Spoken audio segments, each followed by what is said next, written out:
Greek लोग मानते हैं कि उनके 12 गॉड्स हैं, जिसमें से ये 3 सबसे ज्यादा पावरफुल गॉड्स की स्टोरी है। उन सब गॉड्स में से एक का नाम जूस है, जो कि किंग ऑफ गॉड्स है, यानी वो गॉड्स का किंग है। और किंग होने के साथ साथ वो स्काई और स्टॉर्म का भी गॉड है। जबकि दूसरी तरफ पोसाइडन सी और अर्थ का गॉड है। और तीसरा ताकतवर गॉड पोसाइडन का भाई है, जो अंडरवर्ल्ड यानी हेल और डेथ का गॉड है। यहाँ हमें पता चलता है कि जूस ने सब गॉड्स के लिए कुछ रूल्स बनाए हुए हैं, जिसमें कोई भी गॉड दूसरे गॉड की पावर नहीं लेगा और ना ही लेने की कोशिश करेगा। लेकिन मूवी के स्टार्ट में हमें पता चलता है कि जूस की कुछ पावर्स चोरी हो गई हैं, जिसकी वजह से वो जब भी दुनिया में तूफान भेजता है तो उसमें लाइटनिंग नहीं होती, यानी उसमें बिजली नहीं चमकती। और उसे शक है कि पोसाइडन का बेटा पर्सी, जो कि इस मूवी का मेन कैरेक्टर है, उसी ने जूस की ये पावर चोरी की है। लेकिन पोसाइडन जूस को समझा रहा था कि अभी पर्सी अपने बारे में ये नहीं जानता कि वो एक डेमी गॉड है, यानी एक गॉड का बेटा है। वो उससे कहता है कि जब वो अपने बारे में ही नहीं जानता तो वो कोई चोरी कैसे कर सकता है। लेकिन जूस पोसाइडन की कोई भी बात सुनने को तैयार नहीं था। वो उससे कहता है कि अगर 14 दिन के अंदर मुझे मेरा लाइटनिंग बोल्ट वापस ना मिला तो माउंट ओलंपस पर, जहाँ पर गॉड्स रहते हैं, वहाँ पर एक वॉर होगी। और अब यहीं से सीन पर्सी पर शिफ्ट होते हैं, जो कि अर्थ पर रहता था। इस वक्त हमें वो पानी के नीचे दिखाया जा रहा है, जिसके पास एबिलिटी है कि वो काफी देर तक पानी में अपने सांस को रोक सकता है। और साथ ही हमें ये भी पता चलता है कि पर्सी किसी बीमारी की वजह से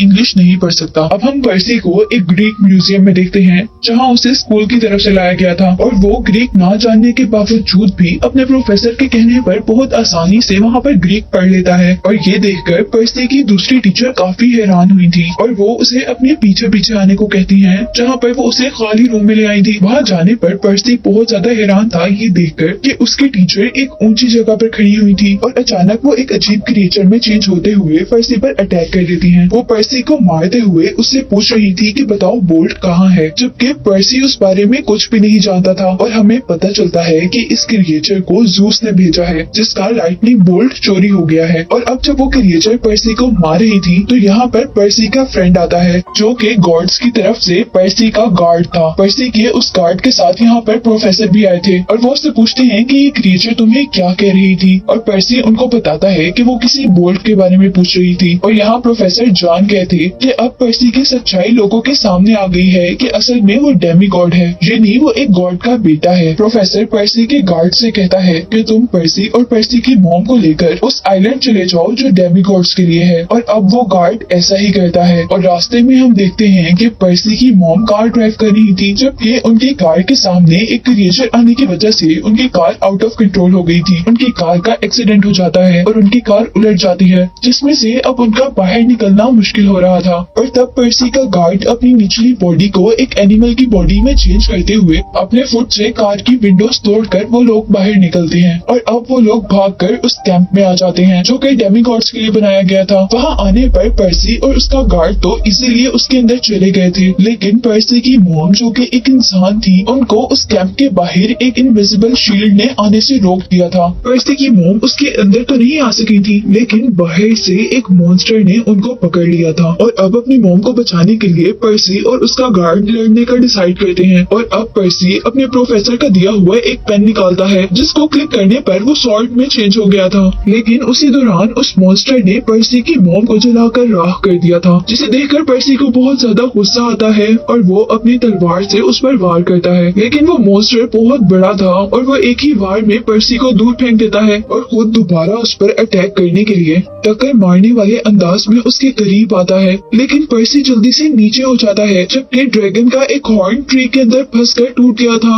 और इसी चीज का फायदा उठाते हुए पर्सी उसी ड्रैगन का हॉर्न निकाल कर ही उसे मार देता है। और ये सब करने के बाद पर्सी अब बेहोश हो चुका था और पर्सी की आंख खुलने पर वो अपने आप को कैंप के अंदर पाता है। और पर्सी का गॉड पर्सी को इस कैंप का टूर करने के लिए ले जाता है, जहाँ उसे बताया जाता है कि वो पोसाइडन का बेटा है, जबकि ग्रूवर उसका सिर्फ दोस्त नहीं है बल्कि उसका गार्ड भी है, जैसा कि मैंने आपको पहले बताया था। यहाँ पर उसकी मुलाकात अपने प्रोफेसर से भी होती है, जिसने उसे पेन दिया था। और पर्सी को पता चलता है कि वो एक चायरॉन है, यानी उनकी ऊपर वाली बॉडी बिल्कुल इंसानों जैसी है और नीचे से वो एक हॉर्स है। अब वो चायरॉन प्रोफेसर, जो कि इस कैंप के एक तरह के कैप्टन हैं, वो सभी डेमिगॉड से कहते हैं कि हमें पर्सी का वेलकम करना है। और उसके वेलकम के लिए पहले कुछ गेम्स प्लान की जाती हैं, जहां एक गेम के लिए 2 टीम्स बनाई गई थी। एक रेड टीम थी और एक ब्लू टीम। रेड टीम को डेमिगॉडेस एनाबेथ लीड कर रही थी, जबकि दूसरी टीम को एक डेमिगॉड ल्यूक लीड कर रहा था, जिसमें पर्सी भी शामिल हो गया था। वो लोग स्वॉर्ड से लड़ रहे थे, जो कि पर्सी को बिल्कुल भी चलानी नहीं आती थी, इसीलिए पर्सी हार रहा था। और ल्यूक यहाँ पर उससे कहता है कि इस गेम में वो जीतेगा जो दूसरी टीम का फ्लैग लेकर आएगा। और ल्यूक अब सारे गार्ड्स को लड़के रोकना शुरू करता है और वो पर्सी को फ्लैग लाने का काम कहता है, लेकिन फ्लैग के पास पर्सी का सामना एनाबेथ से होता है, जिसने उससे लड़ना शुरू कर दिया था। लेकिन पर्सी को बिल्कुल भी लड़ना नहीं आ रहा था, इसीलिए वो बहुत ज्यादा जख्मी हो जाता है। और अब पर्सी को अपने फादर पोसाइडन की आवाज आती है, जो उसे कह रहे थे कि तुम पानी में हाथ लगाओ। और क्योंकि पोसाइडन सी गॉड था, इसीलिए पानी ने पोसाइडन के बेटे को ठीक करने के साथ साथ उसे बहुत सी पावर भी दी थी, जिसकी हेल्प से वो बहुत आसानी से अब अपनी ओपोनेंट टीम से लड़ने लग जाता है। और उनको हराने के बाद अब वो एनाबेथ को भी हरा कर वो फ्लैग ले लेता है। और इस तरह ब्लू टीम यानी पर्सी और ल्यूक की टीम जीत जाती है। और उसके जीतने पर अब प्रोफेसर एक पार्टी रखते हैं। सब लोग कैंप में पार्टी एंजॉय कर रहे थे। और उस कैंप में जो उन्होंने आग लगाई हुई थी, उस आग में से अचानक हल्का गॉड अपेयर होता है। और इन गॉड के बारे में मैंने आपको पहले भी बताया था कि वो पोसाइडन के भाई थे,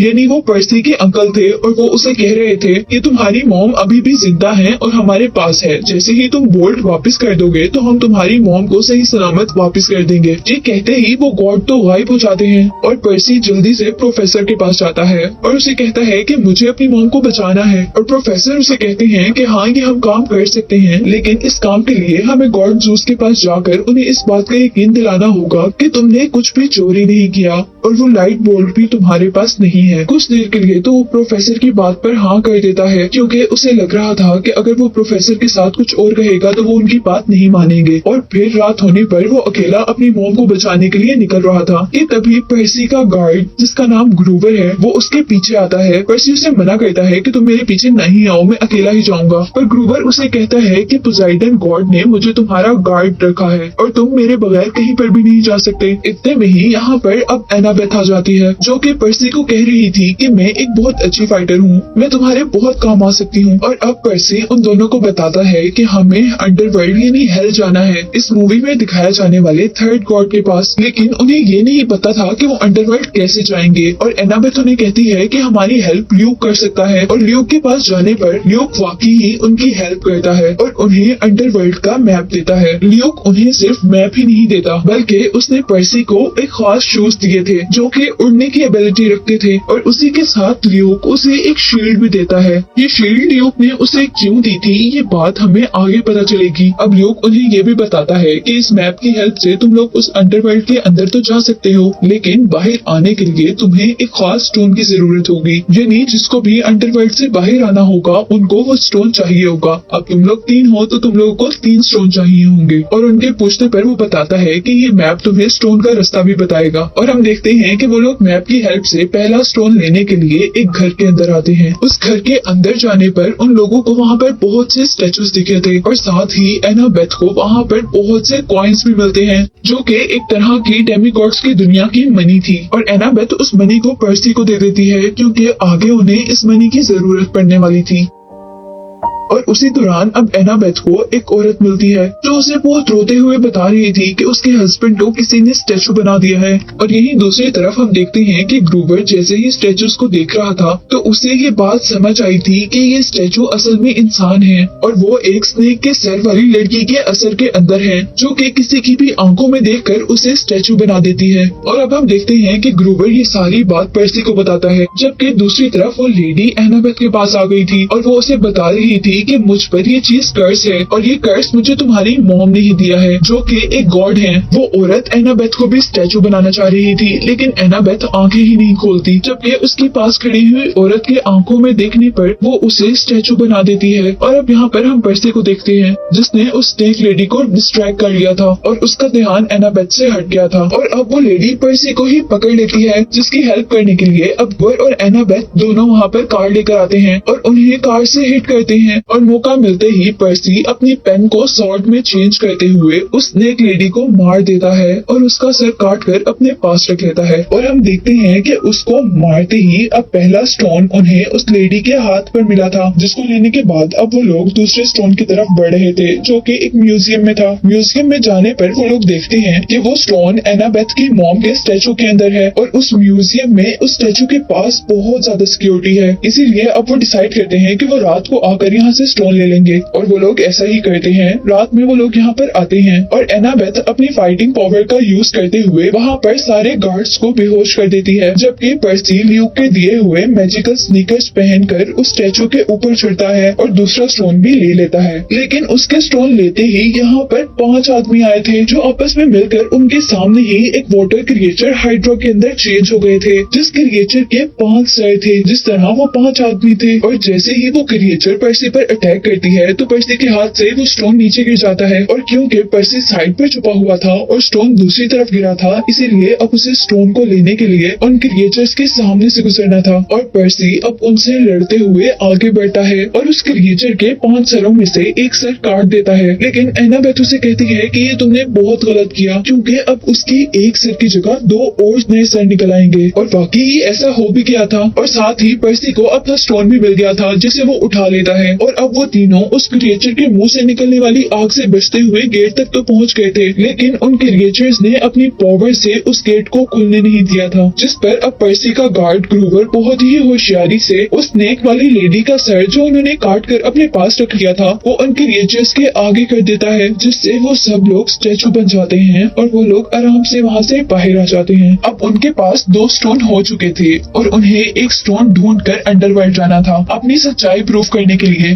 क्योंकि मूवी के स्टार्ट में हमें बताया गया था कि उनके पास सिर्फ 14 दिन थे, नहीं तो 14 दिन के बाद माउंट ओलंपस में गॉड्स की लड़ाई होने वाली थी, जिसमें से 9 दिन तो ऑलरेडी गुजर चुके थे। और यहाँ मैप से उन्हें पता चलता है कि तीसरा स्टोन उन्हें एक होटल से मिलेगा और ये होटल असल में एक होटल नहीं था, बल्कि ये होटल एक ट्रैप की तरह था। यहाँ पर जाते ही उन तीनों को कुछ केक्स खिलाए जाते हैं और उन केक्स के खाने से वो लोग ये भूल गए थे कि वो लोग यहाँ क्या करने आए हैं, बल्कि वो यहाँ पर बाकी सबकी तरह पार्टी करने लगे थे। और अब हम देखते हैं कि पार्टी करते करते पर्सी को पोसाइडन की यानी उसके फादर की आवाज आती है जो उसे कह रहे थे कि तुम यहाँ जो करने आए थे वो करो। और उनकी बात से वो होश में आ जाता है और साथ ही वो अपने साथियों के पास जाकर उन्हें भी होश में लेकर आता है। और यहाँ पर वो तीसरा स्टोन भी ढूंढ लेते हैं और वो लोग जल्दी से यहाँ से बाहर निकलने की कोशिश करते हैं, पर उन्हें रास्ता नहीं मिलता, जिस पर ग्रूवर उस होटल के अंदर रखी हुई कार के अंदर बैठता है और अपने साथ पर्सी और एनाबेथ को भी बिठाकर उस होटल का दरवाजा तोड़ते हुए वहाँ से बाहर निकलता है। और बाहर आने पर उन्हें पता चला था कि उन्होंने अपने बचे हुए दिन भी वेस्ट कर दिए थे और अब उनके पास सिर्फ 12 घंटे थे पर्सी की मॉम को बचाने के लिए। और अब वो मैप की हेल्प से अंडरवर्ल्ड का रास्ता ढूंढते हुए एक केव तक पहुंचते हैं। उस केव के बाहर कुछ लिखा हुआ था जो कि डिकोड करने पर ग्रीक लैंग्वेज थी और पर्सी ने डेमीगॉड होने की वजह से वो पढ़ ली थी, जिसके बाद वहाँ मड में से एक केव का दरवाजा खुला था और वो उसके अंदर चले गए थे, जहाँ हेल के दरवाजे पर उन्हें एक आदमी मिलता है जो उन्हें बता रहा था कि हेल के अंदर तुम लोग मरने के बाद ही जा सकते हो। और इस पर पर्सी उसे वो पैसे देता है जो एनाबेथ ने पहले घर से उठाकर पर्सी को दिए थे, जिन पैसों को लेने पर वो आदमी एक हवाई बोट में उन सबको बिठाकर अंडरवर्ल्ड के गॉड अंडरवर्ल्ड यानी हेल के गॉड के पास पहुंचा देता है। अब उस गॉड के घर के अंदर आने पर वहाँ डॉग जैसी अजीब क्रिएचर उनको घेर लेती है जो उन्हें और अंदर आने से रोक रही थी कि तभी उस गॉड की वाइफ यहाँ पर आती है जो कि खुद भी एक गॉड थी। अंडरवर्ल्ड के गॉड के पास पहुँचने पर पर्सी उससे पूछता है कि मेरी मॉम कहाँ है, जिसके जवाब में वो कहता है कि पहले तुम लाइटिंग बोल्ट का हमें बताओगे, पर वो बताता है कि वो उसके पास नहीं है। और इस बात पर वो गॉड एक बॉल को वहाँ पर फेंकता है जिसमें से पर्सी की मॉम निकली थी। पर्सी अपनी हर चीज को जमीन पर गिराता हुआ अपने मॉम के गले लग गया था। यहाँ पर वो शील्ड जो कि ल्यूकस ने उसे दी थी वो शील्ड चमकने लगी थी और उसके चमकने से अंडरवर्ल्ड के गॉड को पता चला था कि लाइटनिंग बोल्ट उस शील्ड के अंदर है। और क्योंकि अब फिलहाल शील्ड पर्सी के पास नजर नजर आ रही थी, इसीलिए उसे लग रहा था कि पर्सी ने ही शील्ड चुराई है। पर्सी उसे बताता है कि ये शील्ड उसकी नहीं है, पर कोई भी उसकी बात नहीं सुनता और उसके झूठ बोलने पर अब अंडरवर्ल्ड का गॉड उनके पीछे वाले दरवाजे को खोल देता है, जो कि हेल का दरवाजा था, और वो हेल उन सब लोगों को अपनी तरफ खींच रही थी और लोगों की बात नहीं सुनी जा रही थी कि तभी हम देखते हैं कि उस गॉड की वाइफ ही उस गॉड के हाथ से वो लाइटनिंग बोल्ट लेकर उसे दूर गिराती हैं। और पर्सी जैसे ही उससे पूछता है कि आपने हमारी हेल्प क्यों की, तो वो बताती है कि ये गॉड अच्छा नहीं है और उसे जबरदस्ती अंडरवर्ल्ड में रोका गया है, और अगर उसे ये बोल्ट मिल जाता तो वो दुनिया में तबाही फैला देता। वो गॉडेस उससे कहती है कि आप लोग जल्दी से यहाँ से चले जाएं। लेकिन जैसा हमें पहले पता है कि अंडरवर्ल्ड के अंदर आने का तो रास्ता था, लेकिन बाहर जाने के लिए उन्हें कुछ खास स्टोन्स की जरूरत होती है, और अब उनके पास 3 स्टोन थे जबकि वो लोग 4 थे, क्योंकि अब उनके साथ पर्सी की मॉम भी थी। वो गॉडेस पर्सी के गार्ड ग्रूवर को अपने पास रोक लेती हैं और अब उन स्टोन्स का यूज करते हुए वो अंडरवर्ल्ड से निकलते हुए एक खास बिल्डिंग तक आते हैं, जहाँ से उन्हें ओलंपस यानी गॉड की दुनिया में जाने का रास्ता मिलना था।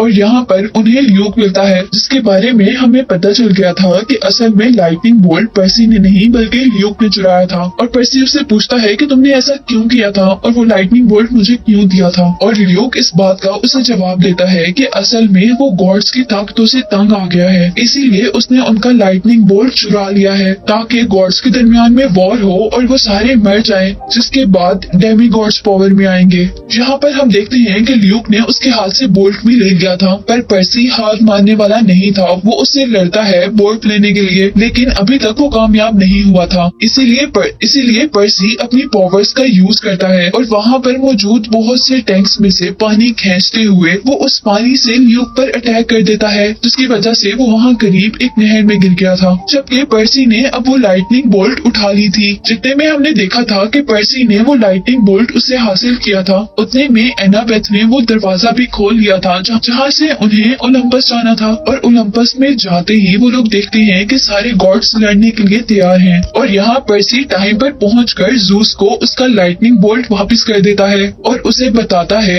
कि असल में ये बोल्ट उसने नहीं बल्कि ल्यूक ने चोरी किया था। और वो ल्यूक का सारा मकसद भी बता देता है कि वो गॉड्स को मारकर डेमी गॉड्स को पावर मिलाना चाहता है। यहाँ ज़ूस पर्सी से बहुत खुश हो गया था और उनके दरमियान में लड़ाई खत्म हो गई थी। और जैसे ही पोसाइडन अब उससे मिलने के लिए आया था, तो यहाँ हम देखते हैं कि पर्सी अपने फादर से नाराज है, क्योंकि उसके फादर कभी भी उसके साथ नहीं रहे थे। और यहाँ पोसाइडन उससे अकेले में मिलता है और उसे बताता है कि हम गॉड्स के भी कुछ रूल्स हैं जिसके अकॉर्डिंग हम अपने बच्चों के साथ नहीं रह सकते, पर तुम हमेशा मेरे साथ मेरे दिल में रहते हो। ये बात सुनकर पर्सी भी अपने डैड की बात मान लेता है।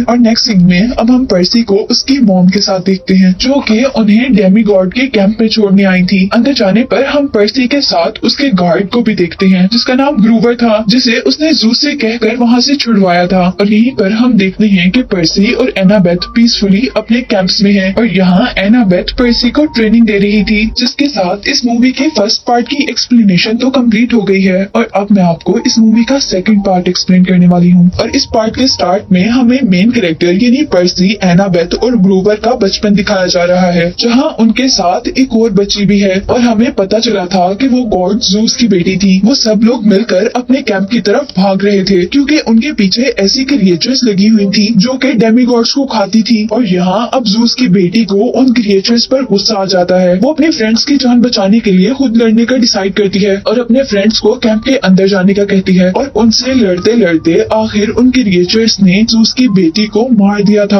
और ज़ूस को अपनी बेटी का ये सेक्रीफाइस बहुत पसंद आया था, और ज़ूस अपनी बेटी के इस खूबसूरत से सेक्रीफाइस को राइका जाने नहीं दे सकता था। इसलिए वो अपनी बेटी को एक ट्री में चेंज कर देता है, जो ट्री उनके पूरे कैंप पर शील्ड बनाती है, जिस ट्री की वजह से कभी भी साइक्लॉप्स उनके कैंप्स के अंदर नहीं आ सकते थे। और इसी के साथ सीन कट हो जाता है और मूवी में काफी साल गुजर जाते हैं, जहाँ पर सब लोग बड़े हो गए हैं और वो लोग यहाँ पर कुछ गेम्स खेल रहे हैं। और अब यहाँ पर हमें मूवी में एक और कैरेक्टर को दिखाया जाता है, जिसका नाम क्लैरा है। और क्लैरा वॉर गॉड की बेटी है, जो कि इस वक्त पर्सी के साथ गेम खेल रही थी। और क्योंकि वो वॉर गॉड की बेटी थी, इसीलिए उसके अंदर बहुत ज्यादा पावर्स थी, जिन पावर्स का यूज करते हुए उसने पर्सी को हरा दिया था। और नेक्स्ट सीन में हम देखते हैं कि पर्सी को प्रोफेसर ने बुलाया था, जो कि एक चायरॉन थे। यानी ऊपर से तो पूरे इंसान थे और पीछे से एक हॉर्स की तरह थे, जैसा मैंने आपको इस एक्सप्लेनेशन के स्टार्ट में बताया था। और उनके पास जाने पर पर्सी को पता चलता है कि उस दुनिया में वो अकेला नहीं है, बल्कि पोसाइडन का एक और भी बेटा है, यानी उसका एक और भाई भी है, जो कि एक साइक्लोप है जिसकी एक आंख होती है। उस साइक्लोप का नाम टाइसन था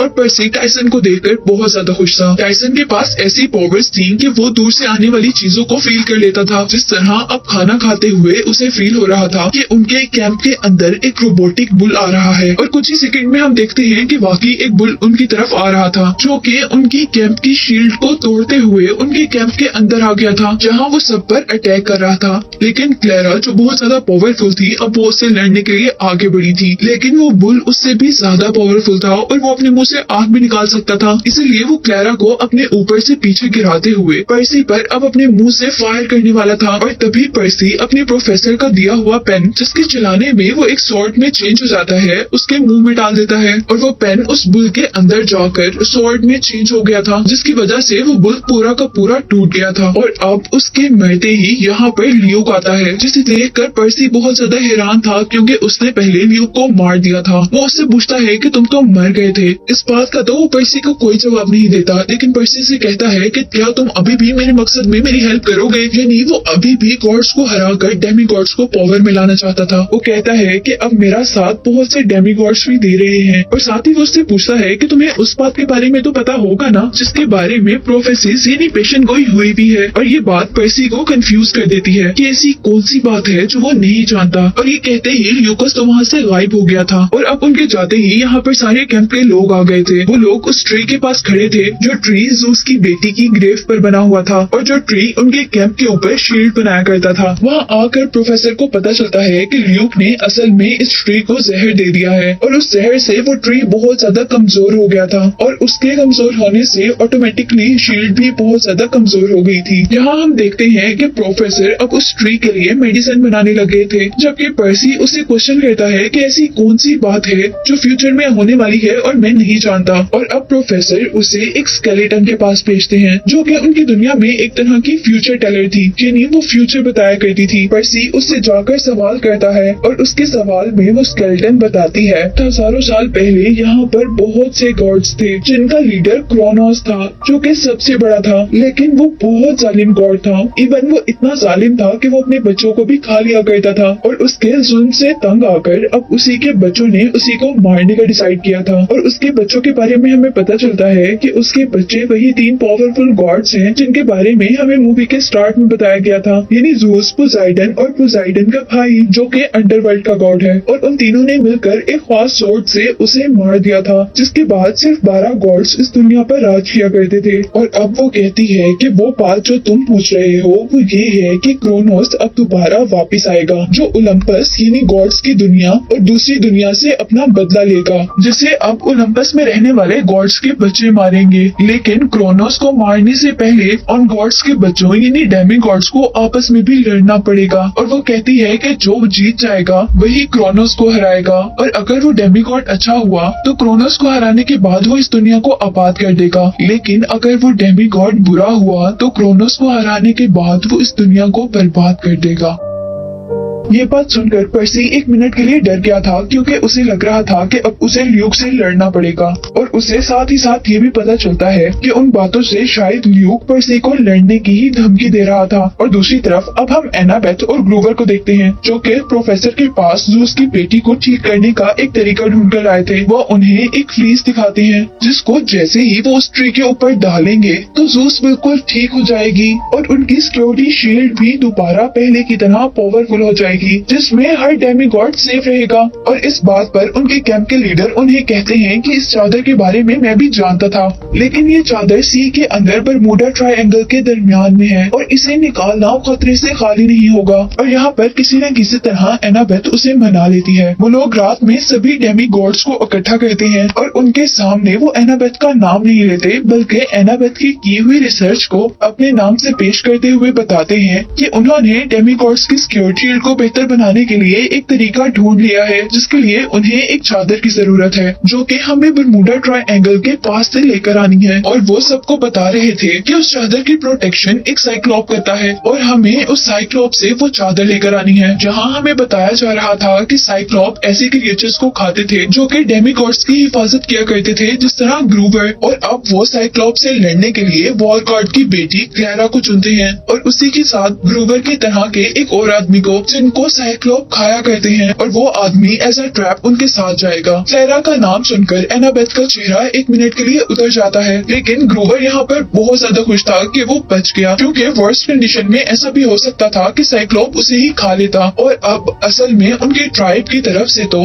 क्लैरा और दूसरे आदमी को वो चादर लेने के लिए भेजा जा रहा था। लेकिन यहाँ पर हम पर्सी और एनाबेथ को भी देखते हैं, जो कि ग्रूवर को अपने साथ चलने पर मना रहे थे। वो उन्हें बता रहे थे कि उनका उस चादर को लाना कितना जरूरी था, और आखिर ग्रूवर भी मान जाता है और वो लोग आगे बढ़ते हैं। जहाँ हम देखते हैं कि अब टाइसन, जो कि पर्सी का भाई है, वो भी उनके साथ मिलने के लिए आ गया था, पर एनाबेथ उसे साथ लेकर जाने के लिए तैयार नहीं थी, क्योंकि पर्सी का भाई एक साइक्लोप था जिन्होंने उसकी फ्रेंड को मारा था। लेकिन फिर वो सोचती है, क्योंकि पर्सी का भाई यानी टाइसन भी एक साइक्लोप है और हमें जिससे वो चादर लेनी है वो भी एक साइक्लोप है, तो जरूर टाइसन हमारे काम आ सकता है। इसीलिए वो मान जाती है और कुछ देर के लिए उस पर अपना मैजिकल स्प्रे करते हुए उसे 2 आंखें दे देती है। और वो लोग अब अपने कैंप से बाहर निकलने के लिए एक टैक्सी बुलाते हैं। यह टैक्सी जादुई दुनिया की टैक्सी थी, जिन्हें 3 बहनें चलाया करती थी। कार में बैठने पर अब वो लोग काफी खुश थे, लेकिन डर उन्हें वहाँ पर लगता है जब उनको पता चलता है कि उन तीनों बहनों के पास तो आंखें ही नहीं है, बल्कि सिर्फ एक आंख है, जिसको एक वक्त में सिर्फ एक ही बहन लगाकर देख सकती है। जिस बात से वो काफी ज्यादा डर गए थे, और अब कुछ करते हुए हम देखते हैं कि उनकी वो आंख आकर पर्सी के हाथ पर गिर जाती है। वो बहनें उन चारों को लेकर वॉशिंगटन तक आ गई थी,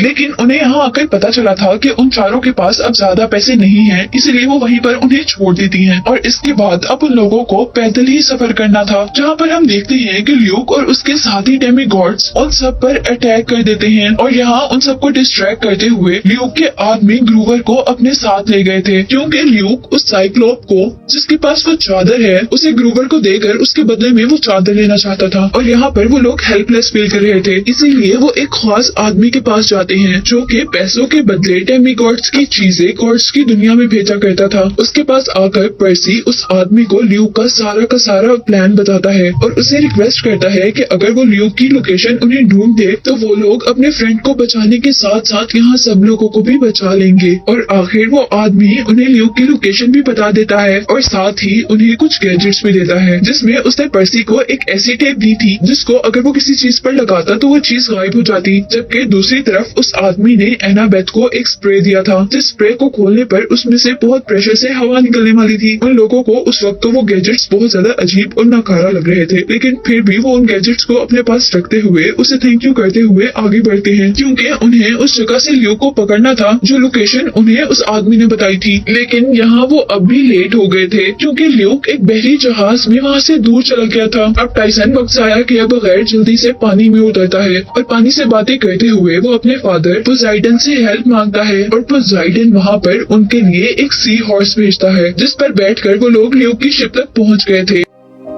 और उनके बोट पर आने पर अब ल्यूक की एक रखी हुई क्रिएचर वेयरवुल्फ को उनके आने का पता चल गया था, और यहाँ वो उन पर अटैक करने के लिए उनके पीछे पड़ गया था, जिससे बचते बचाते वो लोग भागते हुए गलत जगह पर आ गए थे, क्योंकि अब उनके सामने वहाँ ल्यूक था। और यहाँ पर अब पर्सी ल्यूक से ग्रूवर के बारे में क्वेश्चन करता है, जिस पर ल्यूक उसे कहता है कि उसे तो जहाँ होना चाहिए था वो तो वहीं पर है, यानी ल्यूक ने उसे उस साइक्लोप के हवाले कर दिया था। और उसके बाद वो कहता है कि अब तो मेरे साथी साइक्लोप से ग्रूवर के बदले में वो चादर लाने ही वाले होंगे। और अब ल्यूक उन्हें एक कॉफिन दिखाता है, जिसके अंदर सबसे बड़े गॉड क्रोनस के टुकड़े थे, और उसे ल्यूक उस चादर के बदले जिंदा करने वाला था। और ये बताने के बाद ल्यूक अब अपने साथियों को ऑर्डर देता है कि इन सबको जेल में बंद कर दिया जाए। जहाँ पर बैठे हुए उन तीनों के दिमाग में और कोई ख्याल नहीं था, सिर्फ ये था कि वो बाहर कैसे निकलेंगे। और यहाँ पर पर्सी को उस आदमी का दिया हुआ गैजेट याद आता है, जो उसे नकारा लग रहा था। उसको याद आता है कि उस टेप के लगाने से हर चीज गायब हो जाएगी और वो सोचता है कि अगर वो इस जेल पर टेप लगा दे तो ये सलाखें भी गायब हो जाएंगी। और तभी वो नोटिस करता है कि उनका बैग तो जेल के बाहर है लेकिन कम से कम उनकी आंखों के सामने था। और मसला अब ये था कि वो उस बैग को अपने करीब कैसे लाएंगे, जिस पर पर्सी को एक आइडिया आता है और वो अपनी पावर्स का यूज करते हुए बाहर समुद्र में एक तूफान ले आता है। उस तूफान की वजह से शिप हिलने लगती है और जैसे ही पर्सी का बैग गिरकर उनके करीब पहुंचता है तो बहुत तेजी से एनाबेथ उस बैग को पकड़ लेती है और वो लोग दरवाजे पर टेप लगाते हुए दरवाजे को गायब करके वहाँ से बाहर निकलते हैं। और उन लोग का प्लान था कि वो लोग यहाँ से एक छोटी बोट की हेल्प से अपनी डेस्टिनी तक पहुँचेंगे, पर यहाँ पर लूक के आदमी उसे दोबारा देख लेते हैं और पर्सी अब एक स्कीम बनाता है। वो एनाबेथ और टाइसन को उतर कर वहाँ से छोटी बोट में जाने को कहता है, जब वे खुद वो ल्यूक के लोगों से लड़ने लगा था। और साथ ही उसने एनाबेथ और टाइसन की बोट के आगे पानी की दीवार बनाते हुए उनको ल्यूक के लोगों से प्रोटेक्ट भी किया हुआ था। और यहीं पर हम देखते हैं कि एनाबेथ भी वो स्प्रे निकालती है जो उसे उस आदमी ने दिया था। उस स्प्रे की हेल्प से वो अपने करीब हवा का प्रेशर तेज कर लेती है, जिससे उनकी छोटी बोट भी तेजी से आगे मूव हो रही थी। पर्सी जैसे ही देखता है कि वो लोग आगे मूव कर गए हैं तो वो भी पानी की एक वेव को ऊपर उठाते हुए उनके करीब बढ़ना शुरू कर देता है। पर यहाँ उसी वेव पर जिस पर पर्सी खड़ा हुआ था, ल्यूक भी उसके ऊपर ही खड़ा हो गया था और पर्सी अपने पावर्स का यूज करते हुए उसे पानी की हेल्प से ही दूर फेंक देता है और खुद उस छोटी बोट तक आ जाता है। और अब हम देखते हैं कि आगे जाने पर वो लोग बरमूडा ट्रायंगल के अंदर थे और उन्हें एक गेट से शार्क्स ने घेर लिया था। और कुछ ही देर में उनको रियलाइज हुआ था कि असल में ये शार्क्स नहीं है बल्कि ये तो एक बहुत बड़ा मॉन्स्टर है। और ये जो बरमूडा ट्रायंगल है ये उस मॉन्स्टर का पेट है, जिसके अंदर जाने में हम क्लैरी को भी देखते हैं जो उनसे पहले वो चादर लेने के लिए यहाँ पर आई थी, पर वो भी इस बरमूडा ट्रायंगल के अंदर अपनी पूरी की पूरी शिप के साथ फंस गई थी। पर्सी अब जैसे ही उसकी शिप को देखता है तो उसे पता चलता है कि उसकी शिप एक वॉरशिप है और वो उसे कहता है कि हम इस शिप के फंक्शंस को यूज करते हुए इस क्रिएचर के पेट को फाड़ देंगे और फिर यहाँ से बाहर निकल जाएंगे। और फिर वो लोग ऐसा ही करते हैं। वो लोग उस शिप में मौजूद कैनन से उस ड्रैगन पर अटैक करते हैं और उसका पेट फाड़ते हुए वहाँ से बाहर निकल आते हैं। वहाँ से बाहर निकलने पर अब पर्सी को अपनी पावर्स की हेल्प से समुद्र पर कुछ लिखा हुआ नजर आया था, जिससे उसे उस आइलैंड का पता चल गया था जहाँ पर चादर थी। और फिर आखिर वो लोग आइलैंड पर पहुंच ही जाते हैं, जहाँ जाने पर वो रियलाइज करते हैं कि जैसे ये एक जो आइलैंड है जो कि अब तबाह हो चुका है। और फिर वो लोग एक ट्रेन पर बैठकर एक केव के अंदर आ जाते हैं, जहाँ उन्हें अपना साथी ग्रोवर दिखाई दिया था जिसे ल्यूक ने यहाँ पर भेजा था। ग्रोवर बहुत ज्यादा होशियार था। उसने अपने आप को साइक्लोप से बचाने के लिए अपना हुलिया भी साइक्लोप जैसा बनाया हुआ था और अपने सर पर एक तीसरी आंख लगाई हुई थी, जिससे साइक्लोप को लग रहा था कि वो भी एक साइक्लोप है। इसीलिए उस बड़े से साइक्लोप ने ग्रोवर को खाया नहीं था बल्कि वो उससे खाना पकाने का काम लिया करता था। और यहीं पर अब वो लोग देखते हैं कि वो चादर जिसकी तलाश में वो सब लोग यहाँ तक आए हैं वो उस बड़े साइक्लोप के शोल्डर पर है। और जैसे ही वो लोग उससे वो चादर लेने की कोशिश करते हैं तो उसे भी पता चल जाता है कि यहाँ पर डेमिगॉड्स हैं और इसीलिए वो सब पर अटैक कर देता है, जिस अटैक में टाइसन नीचे गिर जाता है। पर किसी न किसी तरह वो उसके शोल्डर से वो चादर लेकर वहाँ से बाहर निकलने की कोशिश कर रहे थे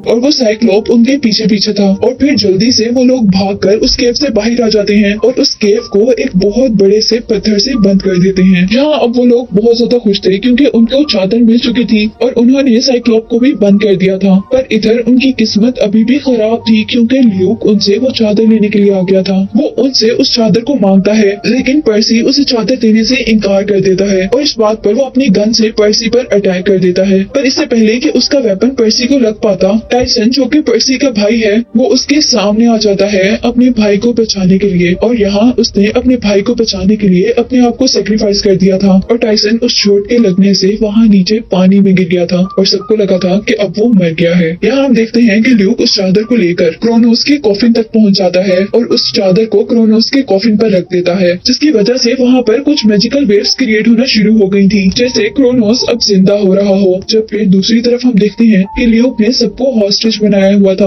और यहाँ पर पर्सी बहुत ही होशियारी का मुजाहिरा करते हुए अपने पेन को दबाता है और उसकी शॉर्ट खुलकर ग्रोवर का हाथ छुड़वा लेते हैं और फिर इस तरह वो सब लोग एक दूसरे को छुड़वा लेते हैं। जिसके बाद वो लोग ल्यूक और उसके साथी से लड़ने के लिए आगे बढ़े थे और अब जैसे ही ल्यूक पर्सी को मारने वाला था तो यहाँ पर एंट्री होती है टाइसन की, जिसे हमने पिछले सीन में देखा था कि वो तो मर गया, लेकिन ऐसा नहीं हुआ था क्योंकि तीर लगने के बाद वो पानी में गिर गया था और क्योंकि वो वाटर गॉड पोसाइडन का बेटा बेटा था, इसीलिए पानी ने उसे हील करने के साथ साथ उसे बहुत सी पावर्स भी दे दी थी। और यहाँ पर अपने भाई को देखकर पर्सी भी बहुत ज्यादा खुश हुआ था। और यहाँ जब तक वो मिल रहे थे, वहीं दूसरी तरफ हम देखते हैं कि वो बहुत बड़ा सा गॉड क्रोनोस अब बनना शुरू हो गया था और उसकी बॉडी के छोटे छोटे टुकड़े हवा में उड़कर एक साथ मिल रहे थे, जो कि कुछ ही सेकंड में पूरे के पूरे जुड़कर एक बहुत जायंट गॉड बन गया था। और उसके अब जिंदा होते ही ल्यूक उससे कहता है कि मैंने आपको जिंदा किया है। लेकिन यहाँ पर क्रोनोस को इससे कोई फर्क नहीं पड़ता और वो ल्यूक को ही खा जाता है, जो देखकर बाकी सब भी एकदम से डर गए थे। और यहाँ वो आगे बढ़कर सब पर अटैक करने लगा था। वो अपने बड़े से पाँव को सबको कुचलने वाला था, पर पर्सी बहुत ही होशियारी से उसके पाँव के नीचे से निकल जाता है, जबकि दूसरी तरफ क्रोनोस ने ग्रोवर को उठाकर खा लिया था। और यहाँ पर्सी अपनी स्वॉर्ड को ओपन करता है और उससे उसके पाँव पर अटैक करता है, जिससे उसका पाँव कट जाता है। और इस तरह उसके पाँव का हिस्सा लाइट में चेंज होता हुआ उसी कॉफिन में वापस जा रहा, जिस कॉफिन से वो निकला था। और यहाँ पर्सी को समझ आ गया था कि उसके पास जो स्वॉर्ड है वो कोई आम स्वॉर्ड नहीं है, बल्कि उसके फादर पोसाइडन ने भी पहले इसी स्वॉर्ड से क्रोनोस को मारा था। और यहाँ हम देखते हैं कि क्रोनोस भी उसके हाथ में ये स्वॉर्ड देखकर डर गया था और वो पर्सी पर जोर जोर से अटैक करने लगता है। लेकिन पर्सी भी हार नहीं मानता और वो इधर उधर से कभी उसका हाथ काटता है, कभी उसके बॉडी के दूसरे पार्ट्स पर अटैक करता है और आखिर फिर वो हिम्मत दिखाते हुए एक जंप करता है और क्रोनोस की बॉडी को दरमियान से काटता हुआ उसे दो पार्ट्स में डिवाइड कर देता है, जिससे अब क्रोनोस पूरा का पूरा खत्म हो गया था और रोशनी में चेंज होते हुए वापस अपने कॉफिन में बंद हो गया था। और यहाँ उसके कैद होते ही हम देखते हैं कि ग्रोवर और ल्यूक, जिसे इस मॉन्स्टर ने खाया था, वो दोनों बाहर गिर गए थे। और यही दूसरी तरफ जिस साइक्लोप से उन्होंने वो चादर ली थी, वो साइक्लोप भी अपने आप को छुड़वा कर उस केव में से बाहर निकल आया था। और हम देखते हैं कि ल्यूक जहाँ पर गिरा था वो बिल्कुल साइक्लोप के सामने गिरा था। और अब ल्यूक को देखकर वो साइक्लोप खुश हो गया था, क्योंकि उसके खाने का इंतजाम तो हो गया था। और यहाँ हम देखते हैं कि ल्यूक तो मर गया था, लेकिन उसकी क्रिएचर्स अभी भी जिंदा थी, जिन्होंने एनाबेथ पर अटैक कर दिया था। वो लोग अब जल्दी से उस चादर का यूज करते हुए पहले एनाबेथ को जिंदा करते हैं। और अब इसके बाद पर्सी अपनी वो चादर क्लैरा को दे देता है, क्योंकि उनके लीडर ने ये काम क्लैरा को ही दिया था। और अब वो लोग कैंप में पहुंचते हैं और क्लैरा वो चादर उस लड़की के ऊपर रख देती है, जिसे मूवी के स्टार्ट में हमने मरते हुए देखा था, जिससे वो लड़की भी जिंदा हो गई थी और जो उसकी भेजी हुई उस कैंप की सिक्योरिटी शील्ड भी वापस पावरफुल हो गई थी। और यहाँ हम देखते हैं कि उस चादर में इतनी भी पावर नहीं थी कि वो एक डेमीगॉड को वापस डेमीगॉड बना दे। उस चादर ने उस लड़की को जिंदा तो कर दिया था, लेकिन डेमीगॉड के रूप में नहीं, बल्कि एक इंसान के रूप में। और उस लड़की को देखकर अब पर्सी को ख्याल आता है कि उनकी प्रेडिक्शन अभी भी कंप्लीट नहीं हुई, क्योंकि उस औरत ने बताया था कि ज़ूस और पोसाइडन के बच्चे आपस में लड़कर क्रोनोस को जिंदा करेंगे, जिसके बाद उन्हीं के हाथ में दुनिया और ओलंपस की किस्मत होगी। और पर्सी के इसी ख्याल के साथ ये मूवी यहीं पर एंड हो जाती है।